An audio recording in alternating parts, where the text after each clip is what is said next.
நாடாளுமன்ற தேர்தலுக்கான அதிமுக கூட்டணியில் புதிய நீதி கட்சிக்கு ஒரு தொகுதி ஒதுக்கீடு செய்யப்பட்டுள்ளது. மேலும் இக்கூட்டணியில் தேமுதிகவும் இணைவது குறித்து இன்று நடைபெறும் அக்கட்சியின் ஆலோசனைக் கூட்டத்தில் முடிவு செய்யப்படும் என எதிர்பார்க்கப்படுகிறது. நாடாளுமன்ற தேர்தலை முன்னிட்டு கூட்டணியை இறுதி செய்யும் பணியில் அதிமுக தீவிரமாக ஈடுபட்டு வருகிறது.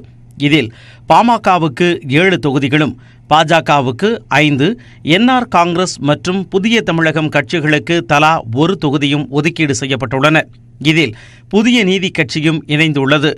ராயப்பேட்டையில் உள்ள அதிமுக தலைமை அலுவலகத்தில் அக்கட்சியின் ஒருங்கிணைப்பாளர் ஓ பன்னீர்செல்வம், இணை ஒருங்கிணைப்பாளர் எடப்பாடி பழனிசாமி ஆகியோருடன் புதிய நீதி கட்சியின் தலைவர் ஏசி சண்முகம் கூட்டணி ஒப்பந்தம் செய்தார். அதன்படி இக்கட்சி ஒதுக்கப்பட்டுள்ள ஒரு தொகுதியில் இரட்டை இலை சின்னத்தில் போட்டியிடுவது என முடிவு செய்யப்பட்டு உடன்பாடு கையெழுத்தானது. அனைத்திந்திய அண்ணா திராவிட முன்னேற்ற கழகத்தின் தலைமையிலான கூட்டணியில் புதிய நீதி கட்சிக்கு ஒன்று நாடாளுமன்ற தொகுதி ஒதுக்கப்படுகிறது என்ற மகிழ்ச்சியான செய்தியை தெரிவித்துக் கொள்கிறோம். தொடர்ந்து பேசிய ஏசி சண்முகம், அனைத்து தொகுதிகளிலும் வெற்றிக்காக பாடுபடுவோம் என தெரிவித்தார்.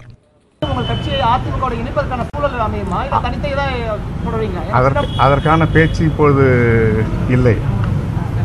புதிய நீதி கட்சியினுடைய வேட்பாளராக அனைத்து இந்திய அண்ணா திராவிட முன்னேற்ற கழகத்தினுடைய இரட்டை இலை சின்னத்தினுடைய வேட்பாளராக புதிய நீதி கட்சி ஒரு இடத்திலே போட்டியிடும்.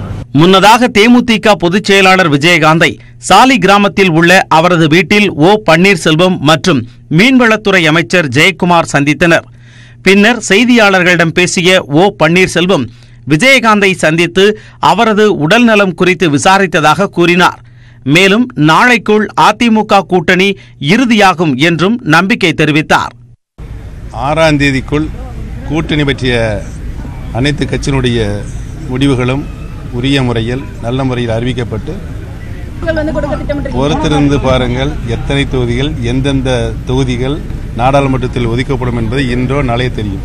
இந்நிலையில் தேமுதிகவின் அவசர ஆலோசனைக் கூட்டம் கோயம்பேட்டில் உள்ள அக்கட்சியின் தலைமை அலுவலகத்தில் விஜயகாந்த் தலைமையில் இன்று நடைபெறவுள்ளது. இதில் தலைமை கழக நிர்வாகிகள், உயர்நிலை குழு உறுப்பினர்கள், மாவட்ட செயலாளர்கள் கலந்து கொள்கின்றனர். இக்கூட்டத்தில் நாடாளுமன்ற தேர்தலில் தேமுதிகவின் நிலைப்பாடு பற்றி இறுதி முடிவு எடுக்க வாய்ப்புள்ளது. இதனிடையே சென்னையில் நாளை நடைபெறும் அதிமுக பாஜக கூட்டணியின் பொதுக்கூட்டத்தில் பிரதமர் நரேந்திர மோடி பங்கேற்க உள்ளார். இதற்கு முன்னதாக அதிமுக கூட்டணி இறுதி செய்யப்படும் என்றும் பொதுக்கூட்ட மேடையில் கூட்டணி தலைவர்கள் ஒன்றாக பங்கேற்பார்கள் என்றும் எதிர்பார்க்கப்படுகிறது. அதிமுக பாஜக கூட்டணிக்கு தேமுதிக வரும் என்று மத்திய இணையமைச்சர் பொன் ராதாகிருஷ்ணன் நம்பிக்கை தெரிவித்துள்ளார். மதுரையில் கட்சி தொண்டரின் இல்லத்திற்கு சென்று உடல்நிலையை விசாரித்த பின் செய்தியாளர்களை சந்தித்த பொன் ராதாகிருஷ்ணன், தேர்தல் வரும்போது கூட்டணி கட்சிகளை சந்திப்பதும் அடிக்கடி அழைப்பதும் வாடிக்கையான ஒன்று என்று கூறினார். அனைத்து கட்சியைச் சேர்ந்தவர்களையும் அரவணைத்து செல்ல வேண்டியது ஆளும் கட்சியில் இருக்கக்கூடியவருடைய ஒரு கட்டாயமான தேவை. ஏன்னு சொன்னால், நான் மட்டும்தான் தேருக்கு வடபிடிப்பில் இருக்கக்கூடியது, யாருக்கும் அந்த உரிமை கிடையாது. யாரெல்லாம் வருகிறார்களோ அவர்கள் அனைவரையும் அரவணைத்து போகிறது தான் ஒரு நல்ல கூட்டணியினுடைய தலைமைக்கு இலக்கணம்.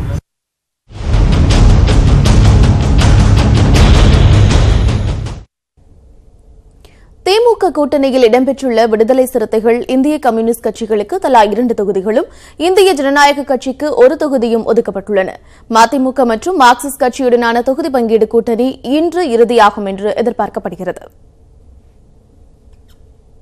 அதிமுக தமது கூட்டணியில் உள்ள கட்சிகளுக்கான தொகுதி பங்கீட்டை பெரும்பாலும் முடித்துவிட்ட நிலையில் திமுக தற்போது அந்த பணியை தீவிரப்படுத்தியுள்ளது. சென்னை அண்ணா அறிவாலயத்தில் விடுதலை சிறுத்தைகள் கட்சியினருடன் திமுக தலைவர் மு.க. ஸ்டாலின், பொருளாளர் துரைமுருகன் தலைமையிலான குழு 2ஆம் கட்ட பேச்சுவார்த்தை நடத்தியது. இந்த பேச்சுவார்த்தையில் விடுதலை சிறுத்தைகள் கட்சிக்கு 2 நாடாளுமன்ற தொகுதிகள் ஒதுக்குவது என ஒப்பந்தம் கையெழுத்தானது. திமுக, விசிக இரு கட்சிகளுக்கு இடையில் நடந்த பேச்சுவார்த்தையில் சுமூகமான முறையில் ஒப்பந்தம் கையெழுத்தாகி இருக்கிறது. இந்த தேர்தலில் 2 தொகுதிகளில் விடுதலை சிறுத்தைகள் போட்டியிடுவதென முடிவு செய்திருக்கிறோம். இது மிகுந்த மகிழ்ச்சியை தருகிறது. எந்த சின்னத்தில் போட்டியிடுவது என்பது தொடர்பாக திமுக சார்பில் ஆலோசனை வழங்கப்பட்டதாகவும் அது பற்றி கட்சி பொறுப்பாளர்களுடன் ஆலோசித்து முடிவு எடுக்கப்படும் என்றும் திருமாவளவன் கூறியுள்ளார்.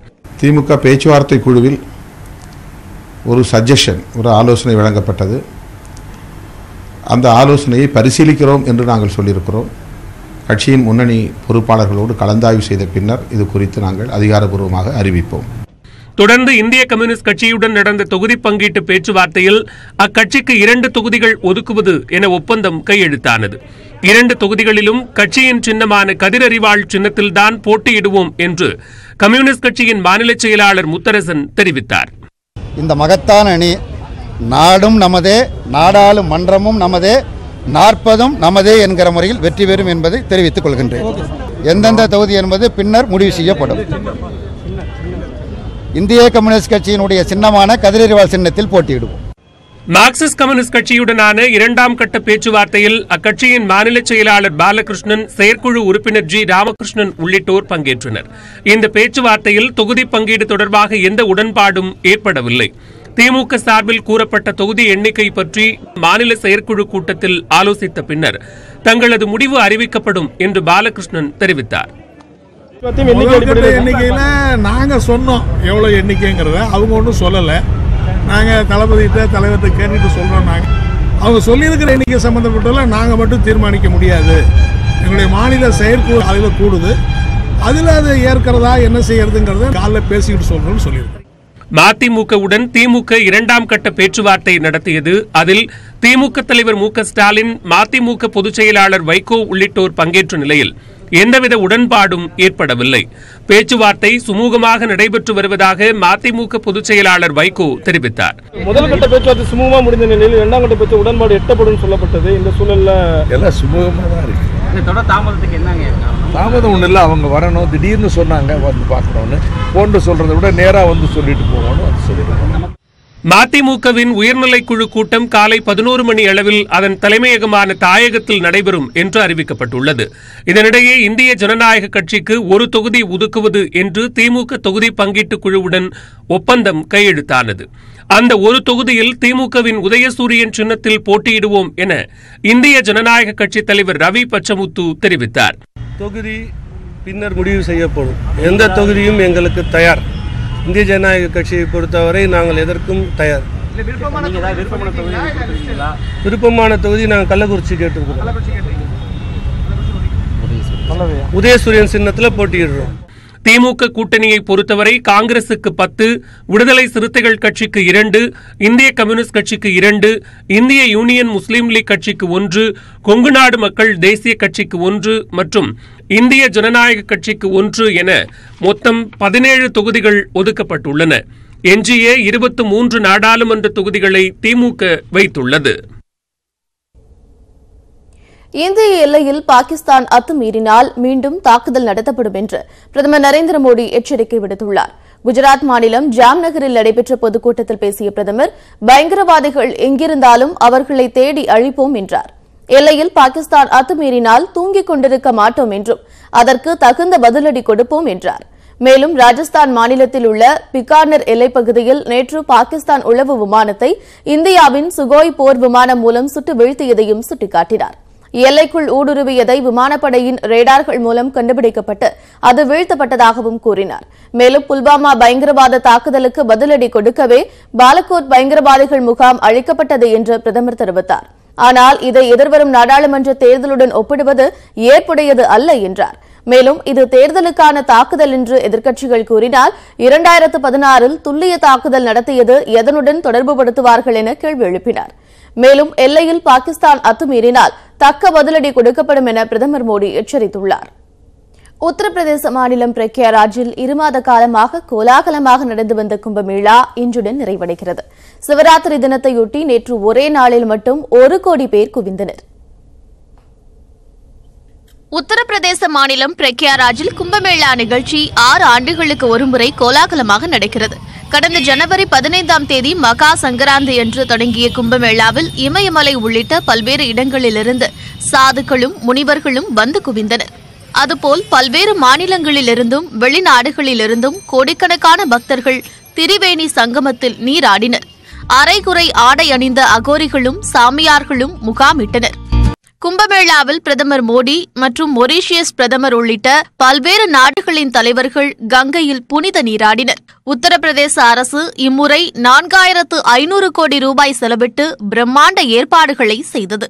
கங்கை நதிக்கரையில் நட்சத்திர விடுதிகளுக்கு ஈடான வசதிகளுடன் மக்கள் தங்க 2000 கூடாரங்கள் அமைக்கப்பட்டன. அலகாபாத்தில் கங்கை கரையோரம் ஒரு நகரமே நிர்மாணிக்கப்பட்டிருந்தது. கும்பமேளாவுக்காக பிரத்யேகமாக 500க்கும் மேற்பட்ட பேருந்துகள் இயக்கப்பட்டது. கின்னஸ் சாதனை புத்தகத்தில் இது இடம்பெற்றுள்ளது. இந்த நிகழ்வில் துப்புரவு பணியில் ஈடுபட்ட தொழிலாளர்களின் பாதங்களை பிரதமர் மோடி கழுவியது பரபரப்பை ஏற்படுத்தியது. மொத்தம் 55 நாட்கள் நடந்த இந்த உலகின் மிகப்பெரும் நிகழ்வில் 22 கோடி பேர் பங்கேற்றது சாதனையாகும். 2013 நடந்த நிகழ்வில் 12 கோடி பேர் பங்கேற்றதே சாதனையாக இருந்தது. சிவராத்திரி கொண்டாட்டங்களுடன் கும்பமேளா நிறைவடைகிறது. சிவராத்திரியின் போது புனித நீராடினால் புண்ணியம் கிடைக்கும் என நம்பிக்கை நிலவுவதால் அலகாபாத்தில் 1 கோடி பேர் குவிந்ததாக உத்தரப்பிரதேச அரசு கூறியுள்ளது. இதையொட்டி 20,000 போலீசார் பாதுகாப்பு பணியில் ஈடுபடுத்தப்பட்டுள்ளனர். பிரக்யாராஜாக மாறிய அலகாபாத்தில் பூஜைகளும் யாகங்களுமாக வண்ணமயமாக 55 நாட்கள் நடந்த கும்பமேளா விழா மீண்டும் 2025ஆம் ஆண்டில் நடைபெறும். ஆளும் அதிமுக அரசின் தேர்தல் அறிக்கையின்படி 2021ஆம் ஆண்டுக்குள் அனைத்து அரசு மதுபான கடைகளும் மூடப்படுமா என உயர்நீதிமன்ற மதுரை கிளை கேள்வி எழுப்பியுள்ளது. மகேந்திரன் என்பவர் உயர்நீதிமன்ற மதுரை கிளையில் தொடர்ந்த பொதுநல வழக்கில் தஞ்சை பள்ளி அக்ரஹாரம் பேருந்து நிறுத்தம் அருகே அமைக்கப்பட்ட அரசு மதுபான கடையால் பொதுமக்கள் பாதிக்கப்படுவார்கள் என்றும் அந்த கடை அமைய தடை விதிக்க வேண்டும் என்றும் கோரப்பட்டிருந்தது. மனுவை விசாரித்த நீதிபதிகள் கிருபாகரன் எஸ். சுந்தர் அமர்வு முன்பு ஆஜரான டாஸ்மார்க்கின் மேலாண் இயக்குநர் 2 கட்டங்களாக 1000 கடைகள் மூடப்பட்டுள்ளதாகவும் 21 வயதிற்கு மேற்பட்டவர் என்பதற்கான சான்றை சரிபார்க்கவும் அறிவிப்பாணை வெளியிடப்பட்டுள்ளதாகவும் தெரிவித்தார்.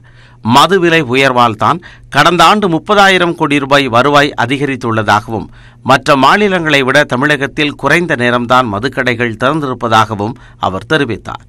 அதற்கு தமிழகத்தில்தான் அதிக குடிநோயாளிகள் இருப்பதாக கூறிய நீதிபதிகள் ஆளுங்கட்சியின் தேர்தல் அறிக்கையின்படி 2021ஆம் ஆண்டிற்குள் அனைத்து மதுக்கடைகளும் மூடப்படுமா என கேள்வி எழுப்பினர். தமிழகத்தில் டாஸ்மாக் கடைகளின் நேரத்தை குறைக்க வேண்டும் என்றும் இல்லையெனில் பார்களை நிரந்தரமாக மூட வேண்டும் என்றும் நீதிபதிகள் உத்தரவிட்டனர். தமிழகத்தில் எத்தனை மணமகிழ் மன்றங்கள் உள்ளன, டாஸ்மாக் கடைகளின் நேரத்தை குறைக்க முடியுமா என்பது குறித்து தமிழக அரசு பதிலளிக்க உத்தரவிட்டு வழக்கை ஏப்ரல் 8ஆம் தேதிக்கு ஒத்திவைத்தனர்.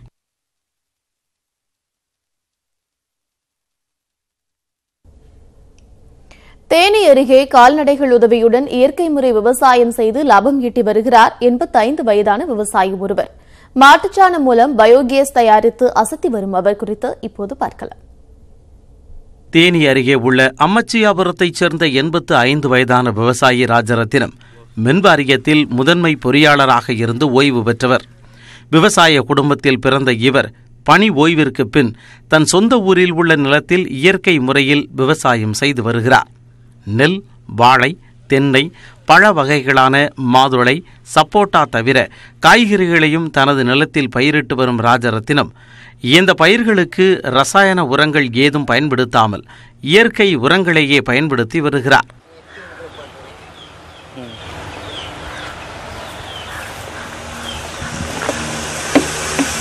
தோட்டப்பகுதியில் பிரத்யேகமான தொட்டி அமைத்து மாட்டுச்சாணம் மூலம் பயோகேஸ் தயாரித்து வீட்டின் பயன்பாட்டிற்காக உபயோகப்படுத்தும் விவசாயி ராஜரத்தினம் பயோகேஸ் தயாரிப்பின் போது வெளிவரும் சாண கரைசலை தனது தோட்டத்திற்கு நேரடியாக பாய்ச்சுவதால் எந்த ரசாயன உரமும் பயிர்களுக்கு தேவையில்லை என்றும் கூறுகிறார்.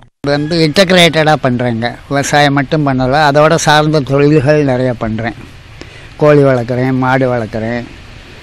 அப்புறம் காலநிலையை பற்றி நல்லா தெரிஞ்சுக்கிட்டு காலத்துக்கு தகுந்தாப்புல நிறைய மாற்றிக்கிறேன். மாற்றி அந்த நிலைக்கு தகுந்தாப்புல விவசாயம் பண்ணுறேன். நாட்டு மாடுகளின் சிறுநீரை தினமும் சேகரித்து அதனுடன் வேப்ப இலை, எருக்கம் இலையை 20 முதல் 25 நாட்களுக்கு ஊற வைத்து இயற்கையான பூச்சிக்கொல்லி மருந்தை ராஜரத்தினம் தயார் செய்கின்றார். அந்த கரைசலை பூச்சிகளால் பாதிப்படைந்த பயிர்கள் மீது தெளித்தால் பயிர்கள் நன்கு வளரும் என்றும் அவர் தெரிவித்தார். விவசாயி ஒரு 2 மாதத்துக்கு முன்னால என்னை பார்த்துட்டு இதெல்லாம் சுற்றி பார்த்துட்டு எங்கள் விவசாயத்தை மாதிரியே இல்லை, உங்கள் விவசாயம் வேறு மாதிரி இருக்குது அப்படின்னு சொன்னார். அவர் சொல்லிட்டு, நீங்கள் பண்ணுற விவசாயத்தில் உங்களுக்கு விளையிறதெல்லாம் உங்களுக்கு மீதம் தானே, ஒரு செலவு கிடையாது அப்படின்னு சொல்லிட்டு போனார். அது மாதிரி நான் இயற்கை உரங்கள் பண்ணினாங்க அப்படின்னாக்க அவங்களுக்கு விளையிறதெல்லாம் அவங்களுக்கு மீதமாகிடும், லாபகரமாக இருக்கும். அது புரிஞ்சுக்கிட்டு செய்யலாங்கன்னா நல்லது. அதை வெளிப்படையாக சொல்லுங்கள். தற்போது உள்ள நவீன காலங்களில் நெல் அறுவடைக்கு பலவிதமான எந்திரங்கள் வந்துள்ள நிலையில் தன் உழைப்பை மட்டுமே நம்பும் ராஜரத்தினம் கதிர் அரிவாள் மூலமாகவே நெல்லை அறுவடை செய்து மாடுகள் மூலமாகவே கதிரடிக்கும் பணிகளை செய்கிறார். ஒர்க் பண்ணேன். அப்பா இயற்கை விவசாயம் பண்ணுறதுனால வேலையை விட்டு அவருக்கு உதவி செய்ய இங்கே பண்ணிகிட்ருக்கேன். அவர் இயற்கை விவசாயத்தில் இந்த கருதடிக்கிறதுக்கெல்லாம் மிஷின் வந்திருக்கு. நாங்கள் அதை பண்ணுறதில்ல, எல்லாம் மாட்டை வச்சே ஓட்டி கருதெடுக்கிறோம். ஓய்வு எடுக்க வேண்டிய வயதில் விவசாயத்தின் மீது கொண்ட ஆர்வத்தால் இயற்கை முறையில் வெற்றிகரமாக விவசாயம் செய்கிறார் விவசாயி ராஜரத்தினம். விவசாயி ராஜரத்தினத்திடம் நேரடியாக வந்து விவசாய கல்லூரி மாணவர்கள் ஆலோசனை பெற்று செல்கின்றனர். நியூஸ் 18 தமிழ்நாடு செய்திகளுக்காக தேனியிலிருந்து சதீஷ்குமார். கிரெடிட் கார்டு பயன்படுத்தும் பலரும் மினிமம் அமௌண்ட் டியூ எனப்படும் குறைந்தபட்ச தொகையை செலுத்தியே கடன் பிரச்சினையில் சிக்கிக் கொள்கின்றனர். மினிமம் அமௌண்ட் டியூ எப்படி கணக்கிடப்படுகிறது? தொடர்ந்து மினிமம் அமௌண்ட் டியூ செலுத்தினால் என்ன நடக்கும் என்பதை தற்போது பார்க்கலாம். கிரெடிட் கார்டில் செலவு செய்துவிட்டு பணத்தை திரும்ப செலுத்தும் போது மினிமம் அமௌண்ட் டியூ, அதாவது குறைந்தபட்ச தொகை என்று ஒரு வாய்ப்பு கொடுக்கப்படும். முழு கிரெடிட் கார்டு பில்லை செலுத்துவதற்கு பதிலாக குறைந்தபட்ச தொகையை செலுத்தலாமா என்ற கேள்வி பெரும்பாலும் எல்லோருடைய மனதிலும் எழும். மினிமம் அமௌண்ட் டியூ, அதாவது குறைந்தபட்ச தொகை என்பது கிரெடிட் கார்டு பில்லின் மொத்த தொகையில் இருந்து குறைந்தபட்சம் 5% என்ற அடிப்படையில் கணக்கிடப்படுகிறது. ஒருவேளை கிரெடிட் கார்டை பயன்படுத்தி மாத தவணையில் பொருட்கள் வாங்கி இருந்தாலோ, கிரெடிட் கார்டில் கொடுக்கப்பட்டுள்ள முழு தொகையையும் பயன்படுத்தி இருந்தாலோ குறைந்தபட்ச தொகை அதிகமாக செலுத்த வேண்டியிருக்கும். அதற்கு முந்தைய மாத பில் தொகை முழுமையாக செலுத்தப்படாமல் இருந்தாலும் மினிமம் அமௌண்ட் டியூ எனப்படும் குறைந்தபட்ச தொகை அதிகமாக செலுத்த வேண்டியிருக்கும். கிரெடிட் கார்டு பில்லின் குறைந்தபட்ச தொகையை கூட செலுத்தவில்லை என்றால் தாமதமாக பணம் செலுத்துவதற்கான லேட் பேமெண்ட் ஃபீஸ் செலுத்த வேண்டும். செலுத்த வேண்டிய தொகைக்கு வட்டி மற்றும் இதர கட்டணங்களையும் செலுத்த வேண்டியிருக்கும். கிரெடிட் கார்டு பயன்படுத்த அனுமதிக்கப்பட்டுள்ள தொகையின் அளவை விட கடனின் அளவு அதிகரித்தால் கிரெடிட் கார்டு சஸ்பெண்ட் செய்யப்படலாம். குறைந்தபட்ச தொகையை கூட செலுத்தாமல் விடுவது சிபில் ஸ்கோரை பாதிக்கும். இதனால் எதிர்காலத்தில் கடன் பெறுவதில் சிக்கல் வரலாம். குறைந்தபட்சம் மினிமம் அமௌண்ட் டியூவை செலுத்துவதன் மூலம் லேட் பேமெண்ட் ஃபீ கட்ட தேவை இருக்காது. தொடர்ந்து கிரெடிட் கார்டின் பில்லின் குறைந்தபட்ச தொகையை மட்டும் செலுத்தி வந்தால் கடனின் அளவு வட்டியுடன் சேர்த்து பன்மடங்கு அதிகரிக்கும். கார்டு பில்லில் குறைந்தபட்ச தொகையை செலுத்திய பிறகு மீதமிருக்கும் தொகைக்கு மாதம் 3% என்ற அளவில் வட்டி விதிக்கப்படும். கார்டு பில்லில் குறைந்தபட்ச தொகையை மட்டும் செலுத்தி இருந்தால் கிரெடிட் கார்டு மூலம் செலவு செய்யப்படும் ஒவ்வொரு ரூபாய்க்கும் வட்டி செலுத்த வேண்டும். என்றேனும் ஒருமுறை மினிமம் அமௌண்ட் டியூ எனப்படும் குறைந்தபட்ச தொகையை செலுத்தினால் பிரச்சனை இருக்காது. தொடர்ந்து பழக்கமானால் கடன் பொறியில் சிக்க நேரிடும்.